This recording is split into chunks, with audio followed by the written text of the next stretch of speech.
Corona महामारी को जहां एक तरफ याद किया जाएगा सरकार के निकम्मेपन और ऐसे समय के तौर पर जहां सरकार के लिए लोगों की जान बचाने से ज़्यादा ज़रूरी अपनी इमेज को मीडिया मैनेजमेंट रूपी कॉलिन से चमकाना था, वहीं दूसरी तरफ एक ऐसे तब समय के तौर पर भी जहां हमारे कोर्ट्स ने सरकार को एक बिगड़ैल बच्चे के माता पिता की तरह खूब लताड़ा, हड़काया और गीता में कृष्ण की तरह अर्जुन रूपी सरकार को कर्म करने का उपदेश दिया।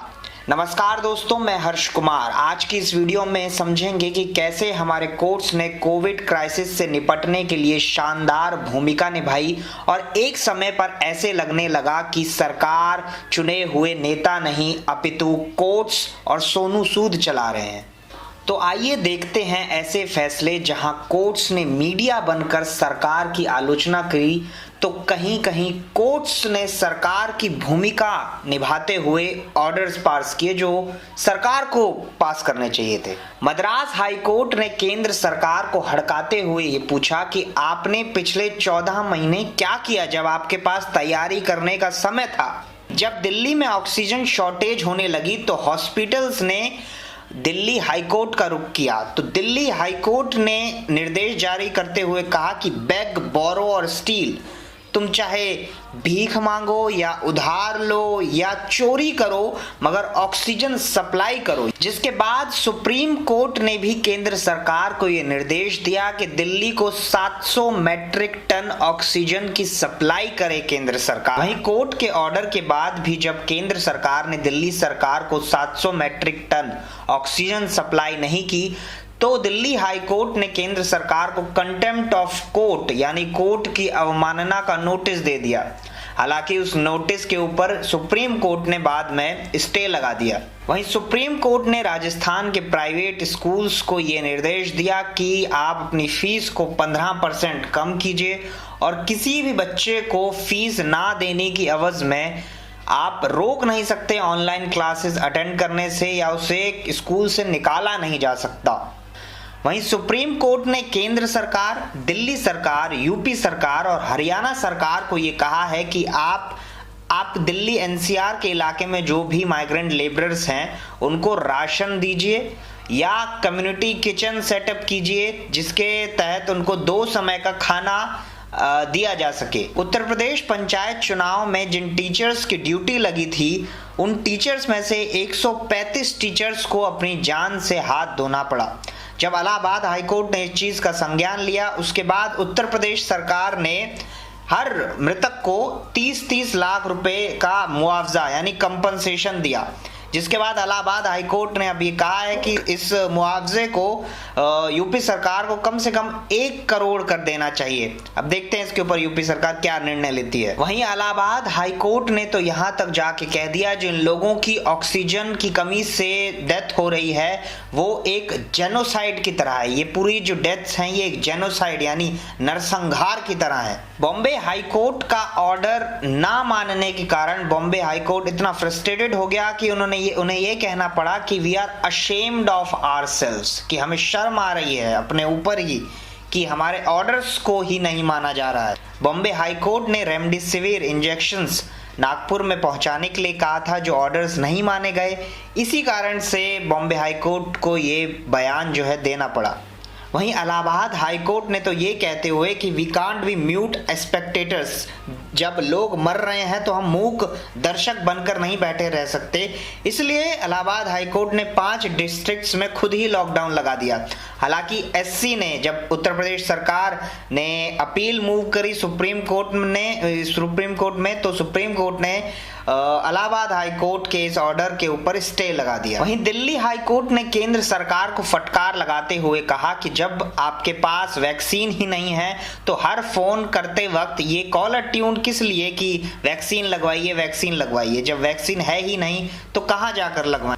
वहीं दिल्ली हाईकोर्ट ने कहा कि आपको अमिताभ बच्चन को कांटेक्ट करना चाहिए ताकि आप उनसे कहकर ऑडियो विजुअल बना सकें और उसको टेलीविजन पर प्रसारित कर सकें ताकि लोग अवेयर हों वैक्सीन लगवाने के लिए। दिल्ली हाईकोर्ट ने यहां तक जाके कह दिया कि हम फांसी लगाने में भी नहीं कतराएंगे जो व्यक्ति ऑक्सीजन को ऑब्स्ट्रक्ट करने में पाया गया, ऑक्सीजन की सप्लाई को रोकते हुए पाया गया। और सुप्रीम कोर्ट ने ऑक्सीजन की सप्लाई के लिए एक नेशनल टास्क फोर्स का गठन किया, जिसमें काफ़ी एक्सपर्ट्स थे जो इस फील्ड से रिलेटेड लोग थे, उनको शामिल किया गया और एक कमेटी बनाई गई जो ये निर्णय लेगी कि किस राज्य को कितनी ऑक्सीजन देनी है।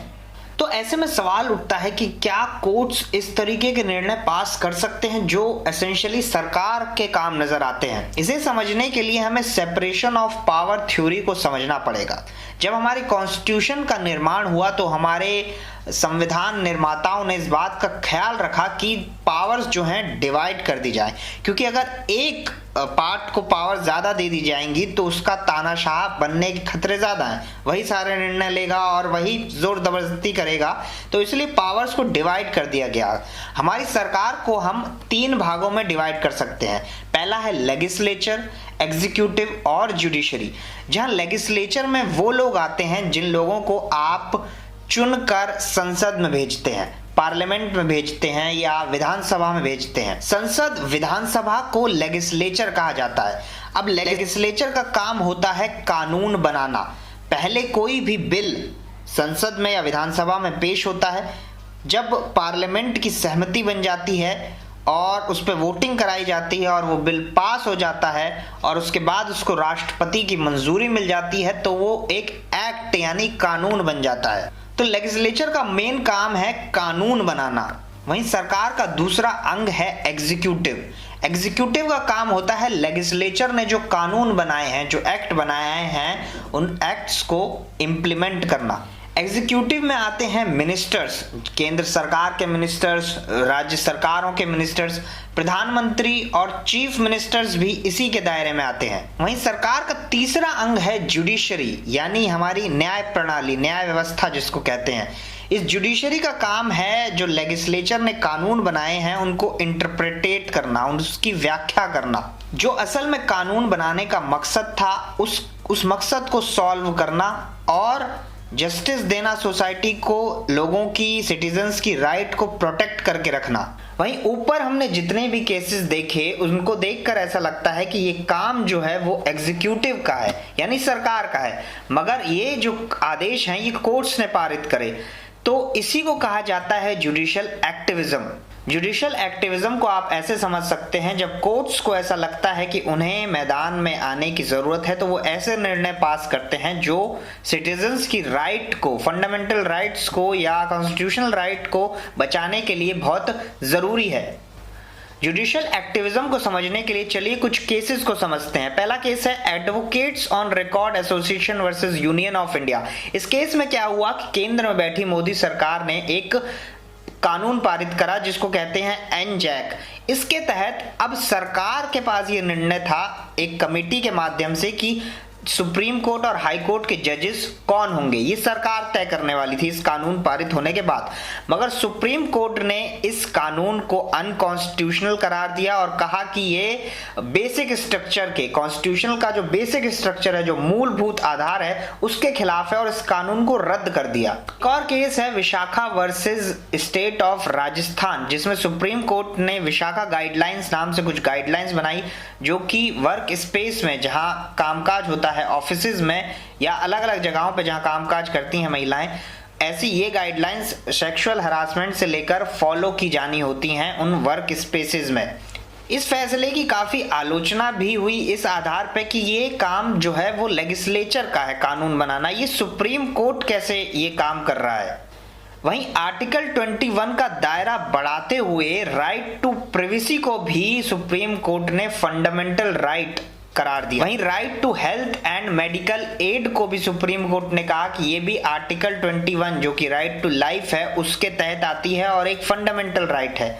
वहीं right to live in pollution free environment, कि प्रदूषण मुक्त इन्वायरमेंट में आपको सांस लेने की आजादी हो, ये भी सुप्रीम कोर्ट ने कहा कि एक फंडामेंटल राइट है। वहीं सुप्रीम कोर्ट ने Murli S Deora versus Union of India में पब्लिक प्लेसेस पर स्मोकिंग पर बैन लगाया, ये कहते हुए कि ये हार्मफुल है उन लोगों के लिए जो स्मोक नहीं करते। जुडिशियल एक्टिविज्म को लेकर दो तरीके के पक्ष हैं। एक पक्ष ये कहता है कि कोर्ट्स को अपने दायरे में रहकर काम करना चाहिए और लेजिस्लेचर और एग्जीक्यूटिव के दायरे में घुसकर उनके काम को नहीं करना चाहिए, इससे डेमोक्रेसी सही तरीके से नहीं चल सकती। वहीं दूसरा पक्ष ये कहता है कि अगर राइट्स का हनन हो रहा है तो सुप्रीम कोर्ट या हाई कोर्ट्स को जरूर स्टेप इन करना चाहिए और उन राइट्स को बचाना चाहिए। हालांकि किसी डेमोक्रेसी में ही सरकारों का फेलियर दिखाता है कि कोर्ट्स को सरकारों का काम करना पड़े। सरकारें फेल हो गई हैं, इसलिए कोर्ट्स को मैदान में कूदना पड़ रहा है और निर्देश जारी करने पड़ रहे हैं कि ऑक्सीजन सप्लाई करो, रेमडेसिविर सप्लाई करो,